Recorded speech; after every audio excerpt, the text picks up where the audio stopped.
채로 오늘 본문 읽도하겠습니다. 오늘은 레위기 16장 29절에서 31절입니다. 세 절 말씀이기 때문에 우리 합독하겠습니다. 다 같이 레위기 16장 29절에서 31절까지 우리 합독하겠습니다. 시작. 너희는 영원히 이 규례를 지킬지니라. 일곱째 달 곧 그 달 10일에 너희는 스스로 괴롭게 하고 아무 일도 하지 말되 본투이든지 너희 중에 거류하는 거름이든지 그리하라. 이날에 너희를 위하여 속죄하여 너희를 정결하게 하리니 너희의 모든 죄에서 너희가 여호와 앞에 정결하리라. 이는 너희에게 안식일 중에 안식인즉 너희는 스스로 괴롭게 할지니 영원히 지킬 규례라. 아멘. 요절은 30절입니다. 30절 다시 한번 읽겠습니다. 시작. 이날에 너희를 위하여 속죄하여 너희를 정결하게 하리니 너희의 모든 죄에서 너희가 여호와 앞에 정결하리라. 아멘. 잘 앉으시기 바랍니다. 네, 오늘은 2024년 대강절 셋째 주일입니다. 그 본체가 하나님이신 하나님의 아들 그리스도께서 성육신 탄생으로 온 세상의 구주로 오심을 기리는 이 대강절인데, 이 대강절은 매년 맞이하는 교회의 절기입니다. 그리고 이 무렵에 흔히 눈에 띄는 문구는 해피 할리데이스 이렇게 문구 들어갑니다. 요즘 시내에 돌아다니는 버스 있죠. 시내 버스의 그 앞에 전광판에도 해피 할리데이스 이렇게 봅니다. 해피 할리데이스 하면 예전에는 흔히 이렇게 성탄절 크리스마스를 연상하고 아울러 연말 연초에 서로 인사하며 휴식하는 때를 할리데이스죠. 이렇게 생각합니다. 그런데 이제 시간이 지날수록 이제 크리스마스의 의미가 퇴색하고 있습니다. 상대적으로 성탄절보다는 그냥 연말에 휴가 때 즐기는 분위기가 더 중심이 되어 가는 것 같습니다. 제가 기억으로는 이제 지난 11월에 이 캐나다 인권위원회가 있어요. 이게 이제 정부에 소속한 위원회인데 Canadian Human Rights Committee라고 하는데, 거기에서 크리스마스를 법정 공휴일로 지정하는 것이 신민주의적 종교 차별이다라고 이렇게 발표를 해서 논란이 되고 있어요. 꼭 그게 아닌데, 그래서 뭐 제가 너무 정치적인 발언하고 싶지 않은데 가보면 또 너무나 리버럴한 게 아닌가 그런 생각이 들기도 하지만, anyway, 캐나다의 문화와 전통이 사라지며 세상적 환경이 급속도로 변하고 있습니다. 게다가 성탄을 기념하는 일들에서 가만히 보면 이렇게 경건함을 찾아보기가 어렵습니다. 이미 성탄절이 상업화가 되었고, 그 다음에 소비적 모습, 그러니까 영어로 말하면 컨슈머리즘 또는 머티리얼리즘으로 변질된 지는 꽤 됐죠. 이러한 환경에서 그리스도인은 무엇인가? 그러니까 그리스도에 속한 그리스도인 성도들은 무엇인가? 그리스도인들에게 무엇이 더 절실히 필요하고 회복해야 하는 것이 있는가? 그래서 제가 이제 오늘 말씀이 이제 이렇게 정한 건데, 이 대강절의 의미에서 우리가 외적인 거에 치중한 것에서 좀 벗어나서 내면의 깊은 성찰로 가야겠다, 그렇게 말하고 싶습니다. 왜 하나님의 아들께서 우리와 같은 사람으로 오셨는지 생각해 보라는 겁니다. 하나님의 아들께서 세상에 사람의 모양으로 오신 것은 거룩하신 하나님 앞에 이 세상의 죄, 우리의 죄악이 얼마나 심각한지를 우리가 성찰하게 됩니다. 그리고 그리스도로 말미암아 우리를 거룩하고 흠이 없게 하시는 주 하나님 앞에 나는 어떠한 존재인가, 나는 정결하게 돼야 된다, 그런 생각을 갖습니다. 그게 중요합니다. 그래서 말씀 처음에 이제 질문이 뭐냐면, 주님 앞에 내 자신이 어떻게 정결하게 될 수 있을까? 특히 온 세상이 술렁이는 연말의 축제의 분위기 속에서 어떻게 주님 앞에 내가 정결함으로 나아갈 수 있는가, 나아가는가, 그것을 이제 생각해보자 합니다. 우리 그 대강절에는 흔히 우리 보는 성경 구절 누가복음 2장 13절 14절에 호련히 수많은 천군이 천사들과 함께 하나님을 찬송하여 이르되 지극히 높은 곳에서는 하나님께 영광이요 땅에서는 하나님이 기뻐하신 자들의 평화로다 하니라. 그러니까 그리스도의 탄생, 그러니까 너티비티, 이 탄생은 하늘에서는 영광이고 땅에서는 하나님께서 기뻐하신 자, 이게 현재 은행입니다. 기뻐하신 자들에게 평화의 은혜입니다. 그런데 이제 설교를 준비하는 사람 입장에서 이 말씀을 갖고 묵상할 때, 그러면 땅에서 하나님께서 기뻐하신 자들이 어떠한 모습일까? 그걸 생각하게 되는 거잖아요. 유일하게 힌트가 성경밖에 없잖아요. 그래서 이 성경을 보게 되면 땅에서 하나님께서 기뻐하신 자들의 그 모습을 보면 그들은 사회의 정치적, 종교적 주체 인물이 아니었습니다. 마치 소수의 믿음의 사람들처럼 조용한 한 무리의 사람처럼 보입니다. 그래서 여기에서 이제 그 예수님의 탄생 기사가 마태복음과 누가복음에 있는데 마태복음과 누가복음을 합해가지고 그리스도의 탄생 과정을 한번 조합해서 가능한 순서대로 한번 진행을 해보는 것도 좋다고 생각합니다. 그래서 한번 그리스도의 탄생에 대해 성경이 어떻게 기록했는지. 첫 번째는 천사장 가브리엘이 제사장 사가랴에게 나타나 아들 요한을 잉태할 것을 선포합니다. 누가복음 1장에 나오죠. 그 다음에 이제 두 번째는 사가랴의 아내 엘리사벳이 임신합니다. 누가복음 1장에 나오고, 그 다음에 세 번째는 천사 가브리엘이 마리아에게 나타나 성령의 권능으로 아들 예수를 잉태할 것을 선포합니다. 그리고 네 번째는 마리아와 정혼한 요셉에게 천사가 꿈에서 나타나 성육신의 잉태를 말합니다. 그리고 그 다음 다섯 번째는 임신한 엘리사벳을 마리아가 방문해서 마리아가 그 엘리사벳의 예언을 듣고 찬송합니다. 매그니피켓, 이게 3대 캔티클 중에 하나라고 지난주에 이야기했죠. 그 다음에 이제 세례 요한이 탄생을 합니다. 여섯 번째는 그래서 세례 요한의 아버지 사가랴가 벙어리가 됐다가 입술이 풀리면서 찬송을 합니다. 그래서 베네디커스라고 또 3대 캔티클 중에 하나라고 지난주도 이야기했습니다. 그 다음에 일곱 번째는 로마 황제의 호적하라는 칙령으로 요셉과 마리아가 나사렛에서 베들레헴으로 이동합니다. 그런데 여기서 천사 가브리엘이 사가랴에 나타났고 천사 가브리엘이 마리아에 나타났잖아요. 근데 여기에는 로마 황제의 칙령이에요. 그래서 저는 로마 황제의 칙령과 천사 가브리엘이 이 3일 나타난 걸 비교해 봤습니다. 우연이 아닙니다. 로마 황제의 호적하라는 칙령은 물론 세금 때문에 하라고 역사적으로 나와 있지만 이게 우연이 아닙니다. 그 배후에는 하나님께서 다 역사하시는 겁니다. 그래서 로마 황제의 호적의 칙령으로 요셉과 마리아가 나사렛에서 베드로로 이동합니다. 그 다음에 여덟 번째는 그리스도가 탄생합니다. 강보에 쌓여서 구유에 누이죠. 베들레헴에서. 그 다음에 아홉 번째는 천사들이 베들레헴 그 들판에 있는 목자들에게 알립니다. 그런데 이제 라틴어로는 글로리아 엑셀시스 인 데오라고 하는데 이게 바로 Glory to God in the highest, 아까 누가복음 24장 하늘에는 영광이요. 금방 우리 찬양했죠. 찬송가 125장의 천사들의 노래가 있는 찬양입니다. 그 다음에 열 번째는 이제 목자들이 구유에 누운 아기 예수를 방문합니다. 그 다음에 11번째는 아기 그리스도 예수를 정결 예식 할례를 하는 건데 누가복음 2장 나와 있고 이게 이제 지난주 설교 메시지하고 관련되죠. 그 다음에 그 12번째는 거기에서 시므온이 찬송과 예언이 나오는데 이게 눈쿠 디미티스라고 누가복음 2장 나오고 지난주 메시지의 내용이었죠. 그 다음에 시므온 다음에 13번째는 안나가 증언합니다.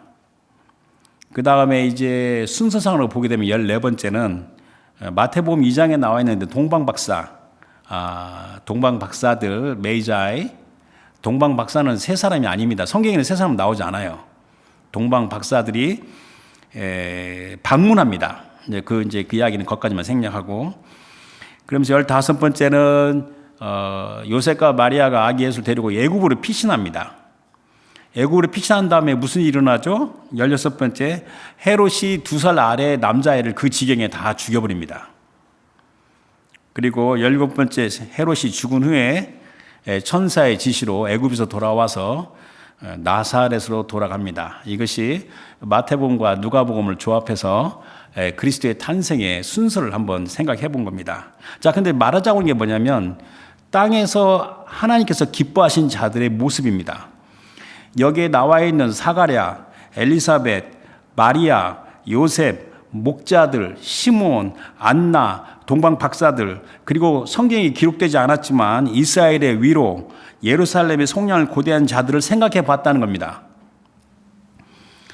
그들은 의롭고 경건한 시므온처럼 하나님의 속량하심, 구원을 사모하며 주의 언약의 말씀에 따라 소망의 인내에 있던 자들이었습니다. 그러면 목자들도요? 예스, 그렇습니다. 누가복음 2장 20절에 뭐라고 말하냐면 목자들이 아기 예수를 아련하고 목자들은 자기들에게 이르던 바와 같이 듣고 본 그 모든 것을 인하여 하나님께 영광을 돌리고 찬송하며 돌아가니라. 자, 그래서 이제 이 설교자는 이제 기도하면서 우리 하나님 줄 때 이미지네이션, 상상력을 주시고 성령께서 생각을 주시는 거잖아요.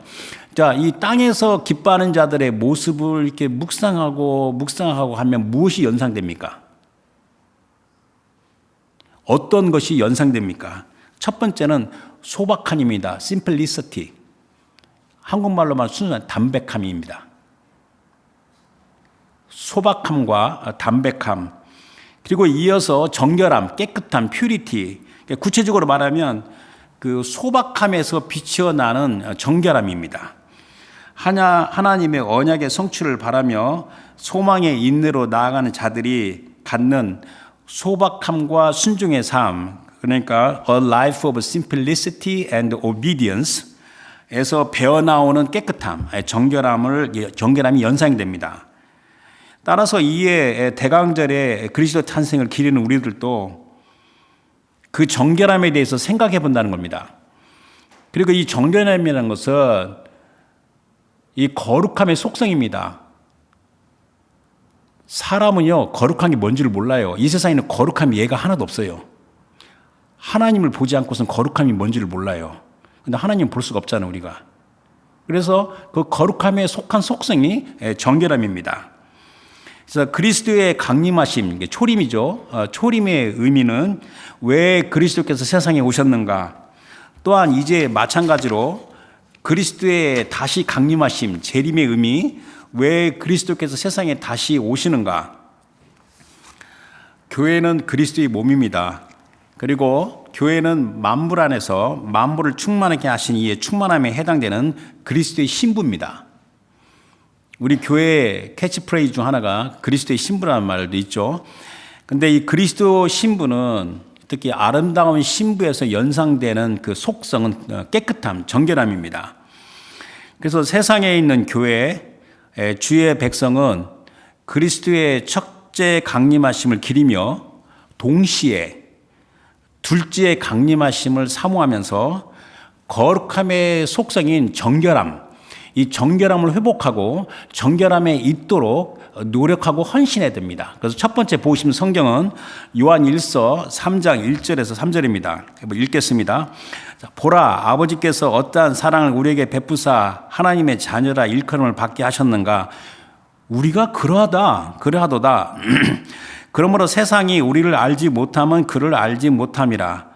사랑하는 자들아, 우리가 지금은 하나님의 자녀라. 장래에 어떻게 될지는 아직 나타나지 아니하였으나 그가 나타나시면 우리가 그와 같을 줄 아는 것은 그의 참모습 그대로 볼 것이기 때문이니. 그래서 3절에 주를 향하여 이 소망을 가진 자마다 그의 깨끗하신 같이 자기를 깨끗하게 하느니라. 그러니까 정결함과 관련해서 우리 주님께서는 일찍이 주의 백성에게 말씀을 하셨어요. 그러니까 이 정결이라는 것은 새삼 새롭게 나온 이야기 아니라 처음부터 우리 주님은 정결함에 대해서 이야기하셨어요. 그래서 오늘 본문을 제가 레위기 16장 29절에서 31절까지 본문을 택했고 요절이 30절인데 거기서 너희가 여호와 앞에 정결하리라. 그래서 오늘 제목을 제가 주님 앞에 정결함. 그래서 being clean before the Lord 이렇게 제목을 정했습니다. 여러분들 그 경건한 유대인들, 뭐 옛날에는 유대인 친구들이 있었지만은 뭐 지금이야 이제 만나지는 않지만은 경건한 유대인들에게 1년 365일 중에서 가장 중요한 한 날이 무슨 날이냐 물어보면 대부분 이스라엘 달력으로 7월 11일 대속죄일 욤 키프르라고 대답합니다. 그런데 오늘 본문 레위기 16장 29절 30절은 대속죄일에 관한 규례의 말씀입니다. 하지만 하나님은 자기 백성에게 주님과 같이 이 정결함에서 갖는 거룩함을 처음부터 끝까지 요구했어요. 이거 하려면 뭐 성경인 전체를 다 봐야 되죠. 그래서 먼저 이제 신약 성경의 베드로전서 1장 13절 16절 한번 보도록 하겠습니다. 그러므로 너희 마음이 허리를 동이고 근신하여 예수 그리스도께서 나타나실 때 너희에게 가져다 주실 은혜를 온전히 바랄지어다. 너희가 순종하는 자식처럼 전에 알지 못할 때에 따르던 너희 사역을 본받지 말고 오직 너희를 부르신 거룩한 이처럼 너희도 모든 행실에 거룩한 자가 되라. 기록되었을 때, 이건 레위기 19장 2절 말씀입니다. 내가 거룩하니 너희도 거룩할지어다 하셨느니라. 그러니까 레위기 19장 2절에 너는 이스라엘 자손의 온 회중에 말하 이르라. 모세에게 한 말이죠. 너희는 거룩하라. 이는 나 여호와 너희 하나님의 거룩함이라. 그러면서 이제 레위기 말씀을 좀 볼 건데 레위기 20장 7절과 26절 두 절만 보도록 하겠습니다. 레위기 20장 7절에 너희는 스스로 깨끗하여 거룩할지어다. 나는 너희 하나님 여호와니라. 나는 너희 여호와 하나님. 이거는 굉장히 반복되는 후렴구 같은 말씀이에요. 너희는 나에게 26절에 너희는 나에게 거룩할지어다. 이는 나 여호와가 거룩하고 내가 또 너희를 나의 소유로 삼으려고 너희를 만민 중에서 구별하였음이니라. 여러분들 이제 구약 성경의 이제 구성이 크게 이제 그 토라 율법이라는 책이 있고 그 다음에 이제 네비임이라는 이제 선지서가 있어요. 그 다음에 케투빔이라는 이제 이런 역사서 라이팅이라고 하는데 그 중에서 그 토라가 중요한 건 다 아시잖아요. 토라는 뭐냐면 첫 5권이에요. 창세기부터 신명기까지 5권인데 이 세 번째 책이 레위기예요. 근데 제가 지난번부터 말씀드렸지만은 이 히브리 사람들의 사고 방식은 이 가운데가 굉장히 중요해요. 그래서 이 레위기 책이 이 세 번째 토라에서 가운데 부분에 있는 거고, 제가 옛날에 여러 번 들었는데 이제 주이시 경건한 주이시들은 5살 때부터 성경을 암송을 시키는데 토라를 다 암송시켜요. 제일 먼저 시작하는 책이 레위기부터 시작한다고 그래요. 근데 여러분들 성경 공부할 때 레위기 보세요. 졸리지 않아요? 읽으면 도대체 이게 무슨 말이야? 이게 무슨 예식이 이렇게 복잡해? 그냥 성경 읽다가 짜증나서 넘어가고 싶어요. 지금 저도 그렇습니다. 레위기 보게 되면. 그러나 레위기는 대단히 영적이며 중요한 책입니다. 근데 레위기에서 이 강조되는 말씀으로 나는 너희 하나님 여호와니라, I am the Lord your God, 이 말씀이 반복되고 또 이 간단한 표현으로는 나는 여호와니라 이렇게 표현을 하는 거거든요. 근데 레위기 19장에만 보게 되면 레위기 19장에서 나는 너희 하나님 여호와니라, 나는 여호와니라가 16번이 나와요. 그래서 이제 이 레위기가 이제 거룩함이 주제인데, 그러면 이제 토라의 가운데 부분, 중심 부분이 거룩함이라는 뜻이잖아요. 이 거룩함이 이 토라의 핵심되는 말이라는 겁니다. 또한 모세가 이제 출애굽기에 보게 되면 시내산에서 그 율법을 받는데 그때 첫 번째 선포하는 말씀이 신명기 2장 20장 2절에 나는 너를 애굽 땅 종되었던 집에서 인도하여 낸 내 하나님 여호와니라 그랬고, 여러분들이 성경을 이렇게 공부하고 읽다 보면 깜짝 놀랄 게 뭐냐면 이 문구가 너무 많이 나와요. 그 예를 하나 들어보면 시편 82편 10절에 나는 너를 애굽 땅에서 인도하여 낸 내 하나님 여호와 내 하나님이니 내 입을 크게 열라 내가 채우리라 하였으나, 처음부터 우리 하나님께서는 주의 백성에게 요구되는 것은 거룩하신 주님과 같이 거룩함에 속하는 그 정결함입니다. 자, 그럼 이제 질문이 있어요. 이제 그래야지 이제 말씀을 이제 도대체 어떻게 해서 내가 하나님 앞에 정결하게 되는가? 이것을 우리가 이해하고 해야지 오늘 말씀이 마치는 겁니다. 그래서 오늘 제가 본문을 택한 29절 보도록 하겠습니다. 29절. 너희는 영원히 이 규례를 지킬지니라. 일곱째 달 곧 그 달 10일에 너희는 스스로 괴롭게 하고 아무 일도 하지 말되 본토이든지 너희 중에 거류하는 거류민이든지 그리하라. 자, 너희는 영원히 이 규례를 지키라. 이게 영원한 규례거든요. 이 말씀 무슨 말이냐면 그리스도 예수의 십자가에 죽으시고 부활하신 이후에 이 교회 시대에도 영원한 규례라는 겁니다. 마찬가지라는 겁니다.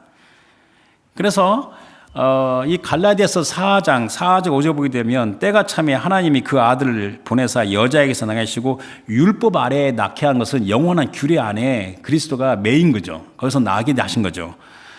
그래서 그 율법 아래에 있는 자들을 속량하시고 우리로 아들의 명분을 얻게 하려 하심이라. 그랬고 로마서 10장 4절에서는 그리스도는 모든 믿는 자에게 의를 위하여 율법의 마침이 됐다. 율법을 끝냈다는 뜻은 또 되기지만 그리스도는 율법을 완전히 성취하셨어요. 그리고 속죄 제물이 되신 겁니다.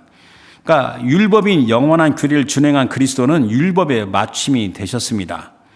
그래야 이제 그리스도에게 속한 자들은 자기 스스로 힘이 아니라 그리스도 안에서 죄사함과 영원한 생명 그리고 성령의 권능으로 자기를 의지하지 아니하고 주님을 의지하면서 율법의 요구를 이루며 나아가는 겁니다.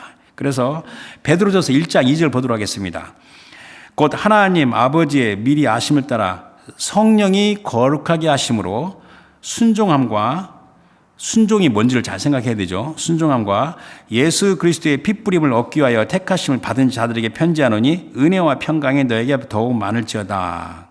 그러면서 로마서 8장 4절에 육신을 따르지 아니하고 the flesh, the sinful nature를 따르지 아니하고 the spirit, 그 영을 따라 행하는 우리에게 율법의 요구가 이루어지게 하려 하심이라. 그러면서 하나 더 보게 되면 히브리서 12장 14절에 모든 사람과 더불어 화평함과 거룩함을 따르라.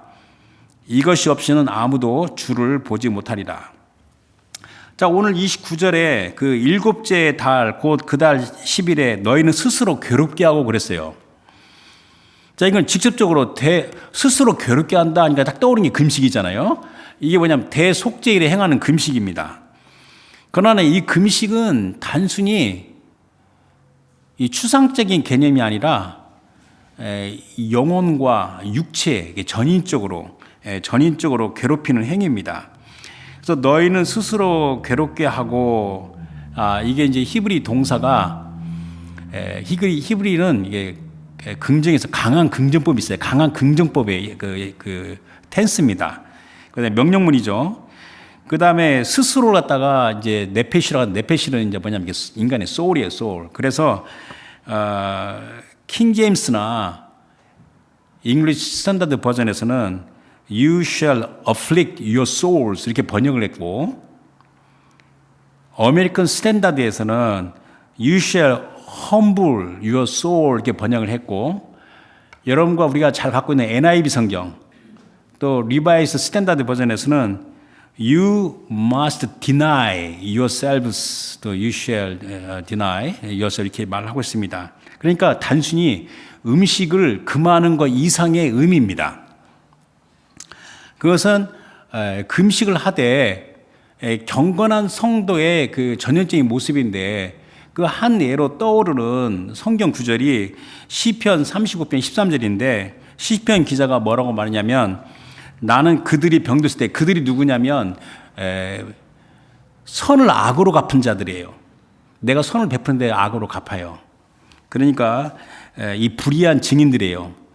그러니까 그들이 병들었을 때 굵은 베옷을 입으며 금식하여 내 영혼을 괴롭게 했더니 내 기도가 내 품으로 돌아왔도다. 그러니까 스스로 괴롭게 하는 목적은 주 하나님 앞에서 자신을 the flesh, the sinful nature를 부인하며 정결함으로 나아가는 헌신입니다. 금식은 하나의 수단이에요, 수단. 방법이에요. 금식이 다가 아니에요. 그리고 또 또 자기를 부인하는 것은 신약 시대에 그리스도의 제자도의 중요한 개념입니다. 그래서 누가복음 9장 23절 24절 보게 되면 예수님께서 이렇게 말씀하셨어요. 또 무리에게 이르시되 아무든지 나를 따라오거든 자기를 부인하고 deny himself 날마다 이건 뭐 날마다예요. 제 십자가를 지고 나를 따를 것이니라. 누구든지 제 목숨을 구원하고자 하면 잃을 것이요 누군지 나를 위하여 제 목숨을 잃으면 구원하리라. 그러면서 이제 오늘 요절 30절 보도록 하겠습니다. 30절 이날에 너희를 위하여 속죄하여 너희를 정결하게 하리니 너희의 모든 죄에서 너희가 여호와 앞에 정결하리라. 그러니까 제가 다시 말하겠습니다. 자, 스스로 괴롭게 하는 목적은 주 하나님 앞에서 자기 자신을 부인하고 정결하게 세우는 헌신이라고 그랬어요. 그런데 요 30절 요절에 보게 되면 정결하게 하시는 주체는 우리 주 하나님이십니다. 너희를 정결하게 하리니. 구약은 속죄의 피예요. 대속죄라는 것은 그 진짜 속죄잖아요. 어토먼트. 근데 구약의 속죄의 피는 우리한테는 그리스도 예수의 피가 있어요. 보혈이. 그러니까 속죄의 피, 영원한 속죄, 이 구속의 피로 정결하게 하여 거룩하게 세우시는 것은 하나님의 권능입니다. 그래서 흔히 말하는 것은 뭐냐면 그리스도의 보혈의 클렌징 파워, 깨끗게 하는 파워입니다. 그래서 이제 여기에서 이제 이게 오늘 말씀의 하이라이트인데 스스로 괴롭게 하는 것과 정결하게 되는 그 상관관계가 요 짧은 세 절에 나와 있어요. 나와 있는데 제가 여러분들 우리 서부장로교 성경 공부할 때 여러 번 이야기했죠. 그 교차 대칭 구조 또는 교차 대구법, 영어로는 카이에스 스트럭처 지난주 설교 때도 이야기했죠. 제가 31절 읽지 않았지만 29절과 31절은 대칭이에요. 그 가운데가 강조하는 대칭입니다. 그래서 한번 그 대칭 구조를 보게 되면 29절에 이렇게 말했죠. 영원히 이 규를 지킬지니라 그랬는데 31절 제일 마지막에 뭐라고 그랬죠? 영원히 지킬 규례라. 그렇게 대칭이 된 거잖아요. 그죠? 그 다음에 29절 중반부에 너희는 스스로 괴롭게 하고 하는데 31절 중반부에 너희는 스스로 괴롭게 할지니 그랬죠? 또 29절의 후반부에는 아무 일도 하지 말되 그랬는데 31절 전반부에는 너희에게 안식일 중에 안식일인즉 그러면서 바로 그 오늘 이제 30절 너희를 위하여 속죄하여 너희를 정결하게 하리니 그래서 스스로 괴롭게 하는 것과 정결하는 게 상관관계를 이렇게 보여주는 아름다운 구조입니다. 말씀이 아주 클리어한 구조입니다. 그러니까 이제 결론이 이겁니다. 스스로 괴롭게 하는 것은 우리의 헌신입니다. 그런데 속죄하여 정결하게 하는 것은 주님께서 행하시는 은혜입니다. 여러분 노력해서 정결할 생각 하지 마세요. 사람이 뭐 깨끗하다고요? 이것만 이해를 해도 여러분들이 참과 거짓을 구분할 수 있는 지혜가 생깁니다. 사람이 아무리 의롭게 말을 많이 하고 선포하고 이야기하고 뭐 이론을 하더라도 그 사람이 정결한 게 아니에요. 정결케 하는 건 하나님께서 정결하게 하시는 거예요. 다시 말하면 스스로 괴롭게 하는 것은 우리의 헌신이요. 속죄하여 정결하게 되는 것은 주님께서 행하신 은혜입니다. 따라서 우리 주님 앞에 자기 자신이 정결함으로 나아가고자 하는 자는 스스로 괴롭게 함을 실천해야 됩니다. 자, 31절 보겠습니다. 31절에 이는 너희에게 안식일 중에 안식일인즉 너희는 스스로 괴롭게 할지니 영원히 지킬 규례라. 29절 이렇게 대칭이 되죠. 그래서 우리는 우리 속죄의 피로 주님께서 우리를 정결해 가신다. 그래서 스스로 괴롭게 하는 것은 사람의 역할이요. 이에 속죄하여 정결하게 하시는 것은 주님의 역할이다. 그래서 이 시대에 거룩하신 하나님 앞에 내 자신이 정결하게 된다는 것이 얼마나 중요한지 잘 알고서 스스로 괴롭게 하는 순종의 헌신이 사람의 역할입니다. 나의 역할입니다. 여러분들 주님 앞에 이 정결함을 산다는 것이 단순하지가 않아요. 내게 잘못된 것을 돌이키고 하나님의 복에 거하는 겁니다. 정말 그렇습니다. 겉으로는 신앙생활을 잘하는 것 같고 하더라도 자기 안에 더러운 것이 있습니다. 생각이나 마음에. 이것을 잘 정리하는 것이 얼마나 중요한지. 목사라고 믿지 말고 장로라고 믿지 말고 누구라고 믿으면 안 됩니다. 정결하게 하는 건 하나님께서 하시는 거고 스스로 괴롭게 하는 것은 사람의 역할입니다. 그래서 역대하 7장 13절 14절에는 이렇게 말씀하셨어요. 우리 주님께서 혹 내가 하늘을 닫고 비를 내리지 아니하거나 혹 메뚜기들에게 토산을 먹게 하거나 혹 전염병이 내 백성 가운데 유행하게 할 때 내 이름을 일컫는 내 백성이 그들의 악한 길에서 떠나 스스로 낮추고 기도하여 내 얼굴을 찾으면 내가 하늘에서 듣고 그들의 죄를 사하고 그들의 땅을 고칠지라.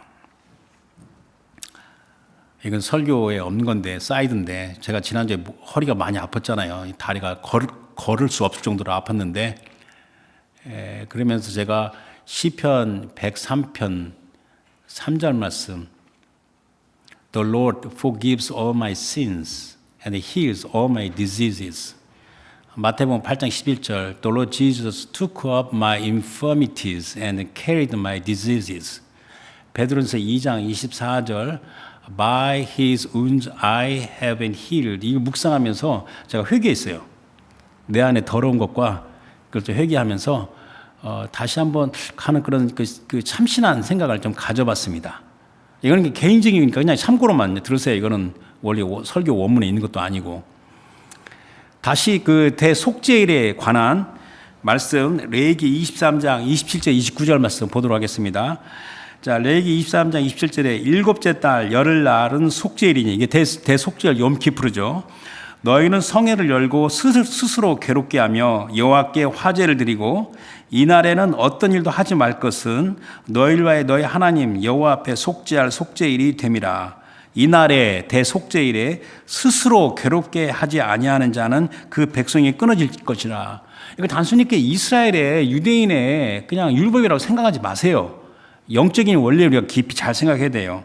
자, 이제 말씀을 정리하겠습니다. 자, 그러면 스스로 괴롭게 하는 것이 구체적으로 무엇인가?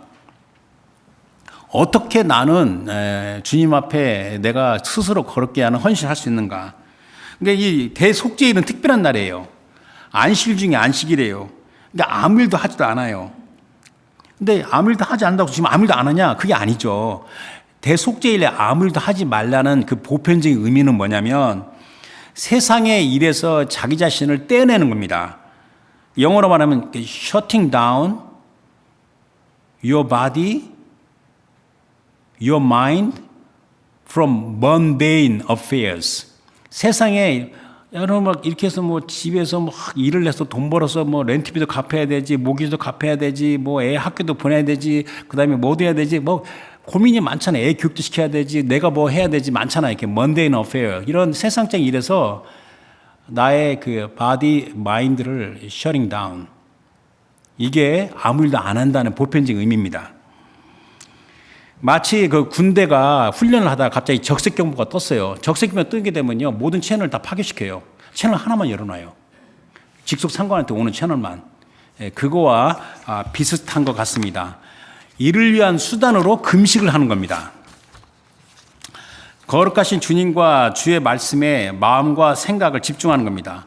그러니까 대속죄일의 금식은요, 물과 음식을 완전히 금하는 거예요. 24시간 완전히 금하는 건데, 근데 이게 금식의 보편적인 의미는 keep the body under the spirit, keep the mind under the spirit. 내 몸과 마음을 그 성령의 권능에 내려놓는 게 그게 금식의 정의입니다. 그러니까 이게 음식을 먹지 않는 게. 따라서 금식에는 다양한 형태가 있어요. 그러나 그 금식의 공통적인 목적은 뭐냐면 우리 주님과 주의 말씀에 집중하기 위한 겁니다. 금식의 방법이 중요한 게 아니라 금식의 목적이. 따라서 오늘 말씀을 맺기 전에 좀 길지만 이거 아마 처음으로 본 것 같은데 우리 교회에서 잘못된 금식에 대해서 이사야 58장에 나와 있는데 좀 본문이 깁니다. 그래서 천천히 읽으면서 그냥 읽고 마치도록 할게요. 이사야 58장 3절에서 5절까지 천천히 읽겠습니다. 자, 우리가 금식하되 어찌하여 주께서 보지 아니하시며 하시오며 우리가 마음을 괴롭게 하되, 이게 스스로 괴롭게 한다고 한 거죠. 하되 어찌하여 주께서 알아주지 아니하시나이까. 보라, 너희가 금식한 날에 오락을 구하며 온갖 일을 시키는도다. 보라, 너희가 금식하면서 논쟁하며 다투며 악한 주먹으로 친도다. 너희가 오늘 금식하는 것은 너희의 목소리를 상달하게 하려는 것이 아니니라. 이것이 어찌 내가 기뻐하는 금식이 되겠으며 이것이 어찌 사람이 자기의 마음을 괴롭게 하는 날이 되겠느냐. 스스로 괴롭게 하는 걸 가는 거죠. 그의 머리를 갈대같이 숙이고 굵은 배와 재를 펴는 것을 어찌 금식이라 하겠으며 여호와께 연락될 일이라고 하겠느냐. 금식의 목적은 우리 주님과 주의 말씀에 집중하는 건데, 금식의 또 다른 목적이 있어요. 그러니까 내가 내 자신을 스스로 괴롭게 하는 또 다른 목적 개념은 사랑입니다. 사랑. 너무 많이 들었죠, 사랑에 대해서. 그래서 식상하죠. 그러면 안 돼요. 다시 말하면 스스로 괴롭게 하는데 중요한 개념은 사랑입니다. 거룩하신 주 하나님을 사랑하고 이웃을 내 몸같이 사랑하는 헌신입니다. 나의 죄사함과 영원한 생명, 그리고 하나님께서 약속하신 하늘의 유업을 위하여 아들을 내어주신 하나님 아버지를 극진히 내가 사랑하고, 내가 또 하나님 아버지의 뜻에 따라, 의에 따라 이웃을 진실로 사랑하는 겁니다. 그래서 읽은 김에 이제 이사야 58장 6절 11절까지 마저 읽도록 하겠습니다. 이 사랑의 개념을 보면서 한번 읽도록 하겠습니다. 이사야 58장 6절에 내가 기뻐하는 금식은 흉악의 결박을 풀어주며 멍에의 줄을 끌어주며 압제에 당하는 자를 자유하게 하며 모든 멍에를 꺾는 것이 아니겠느냐. 또 줄인 자에게 내 양식을 나누어주며, 이게 사랑의 실천이죠. 유리하는 빈민을 집에 들이며 헐벗은 자를 보면 입히며 또 내 권력을 피하여 스스로 숨지 아니하는 것이 아니겠느냐. 그리하면 내 빛이 새벽같이 비칠 것이며 내 치유가 급속하게 될 것이며 내 공의가 내 앞에 행하고 여호와의 영광이 내 뒤에 호위하리니 내가 부를 때 나 여호와가 응답하겠고 내가 부르짖을 때 내가 여기 있다 하리라. 만일 내가 너희 중에 멍에, 상대방에게 부담을 주는 거 있죠. 우리 살다 보면 상대방한테 괴롭힘을 많이 주잖아요. 멍에, 손가락질. 저 이거 회개 많이 했어요. 돌아서면 어떤 사람에 대해서 비판하는 거. 손가락질, 허망한 말, 쓸데없는 말을 제하여 버리고 줄인 자에게 내 심정이 동하며 괴로워하는 자의 심정을 만족하게 하면 내 빛이 흑암 중에서 떠올라 내 어둠이 낮과 같이 될 것이며, 그러면서 11절이 하이라이트입니다. 제가 좋아하는 성경입니다. 여호와가 너를 항상 인도하여 메마른 곳에서도 내 영혼을 만족하게 하며 내 뼈를 strengthen your frame, your bone, 내 뼈를 견고하게 하리니 너는 물된 동산 같겠고 물이 끊어지지 아니하는 샘 같을 것이니라. 쓸데없는 노력을 많이 하는 것보단 하나님의 말씀의 영적인 원리에 순종하는 게 제일 빠릅니다. 이와 관련해서 율법에 대해서 예수님께서 하신 말씀 중에 마가복음 12장 29절 31절 보도록 하겠습니다. 예수께서 대답하시되 첫째는 이것이니 이스라엘아 들으라. 주 곧 우리 하나님은 유일한 주시니라. 이자 제가 한 번 더 읽겠는데, 내 마음을 다하고 목숨을 다하고 뜻을 다하고 힘을 다하여 주 너희 하나님을 사랑하라 하신 것이요. 둘째는 이것이니 내 이웃을 내 자신같이 사랑하라 하신 것이니라. 이보다 더 큰 계명은 없느니라. 자, 정리하게 되면 우리가 주님 앞에 정결하게 되는데, 우리의 헌신은 우리가 스스로 괴롭게 하는 거잖아요.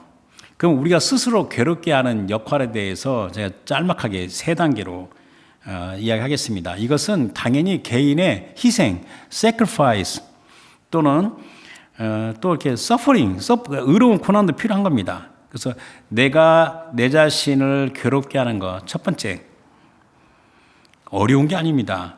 내 마음과 생각이 세상 일에서 떠나 주님과 주의 말씀에 집중한다. 이게 personal devotion입니다. 그래서 영어로 하면 set aside your time, space for the Lord your God. 주 너희 하나님 위하여 너의 시간과 공간을 구별하라. 이게 퍼스널 디보션입니다. 그런데 때로는 우리가 주의 말씀과 주님에게 더 집중하기 위해서 그 수단으로 두 번째, 금식한다. 그래서 제가 좋아하는 신학자는 다 신뢰할 수가 없는데 제가 굉장히 좋아하는 아주 유명한 그 신학자, 그러니까 제가 좋아하는 사람들이 있는데 이분 중에 공통적으로 두 분이 말한 것을 우연히 그 글에서 읽었는데 자기 자신이 그리스도인이라면서도 금식을 전혀 모르는 그리스도인처럼 가장 비참한 자는 없다. 그렇게 말합니다. 근데 이 금식 패스팅에는 다양한 형태가 있어요. 세계 금식하면 되게 겁이 나죠. 음식도 안 먹으니까 배고프면 큰일 나잖아요. 그러나 금식이라는 건 수단이고 그 목적이 하나님과 하나님 말씀에 집중하기 위한 거기 때문에 다양한 형태가 있는 겁니다. 그래서 다니엘서 10장 2절 3절에 보면 다니엘이 새 일에 3주 동안 차기까지 슬퍼하며 새 일에 차기까지 좋은 떡을 먹지 않고 고기와 포도를 입에 대지 아니하고 또 기름을 바르지 않았어요. 이게 금식이에요. 금식이라서 막 전면 막 하루 이틀 밥을 안 먹으면 막 죽겠구나. 그게 아닌 겁니다. 자, 첫 번째가 뭐였죠? 하나님과 하나님의 말씀에 내가 집중한다. 그래서 이제 내가 퍼스널 디보션이고 두 번째, 이를 위하여 또 금식을 실행한다. 세 번째가 뭐였죠?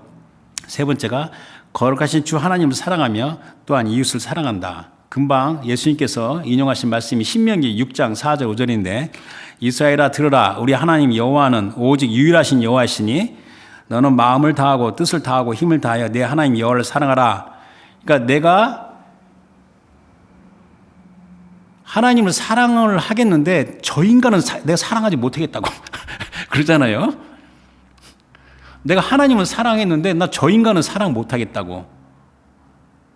그러면 그 사랑할 수 없는 그 인간을 사랑하는 게 자기 자신을 괴롭게 하는 겁니다. 그게 서퍼링입니다. 그게 어플리션입니다. 이 중요한 영적인 원리입니다.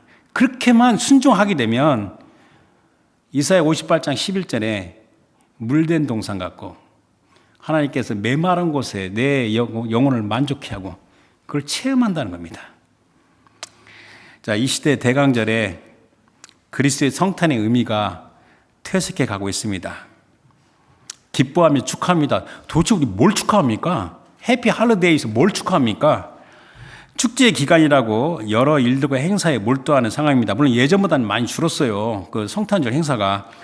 이러한 때 우리는 왜 하나님의 아들 그리스도께서 세상에 오셨는지, 흑암과 죄의 권세의 실제적인 잔혹함이 얼마나 끔찍한지, 여러분들 이 흑암과 죄의 권세가 얼마나 잔인하고 사악한지 상상을 못합니다.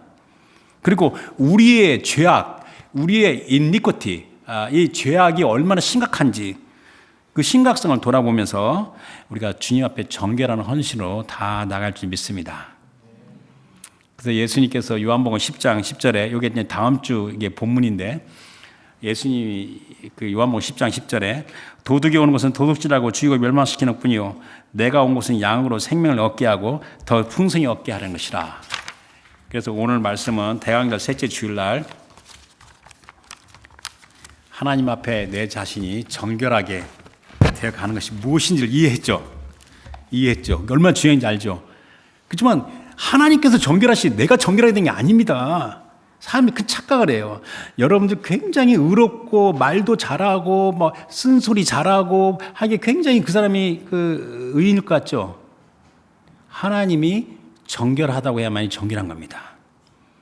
그 차이를 잘 생각하면서 우리 서분이가 이렇게 지혜로운 성도로 나가길 저는 축원합니다.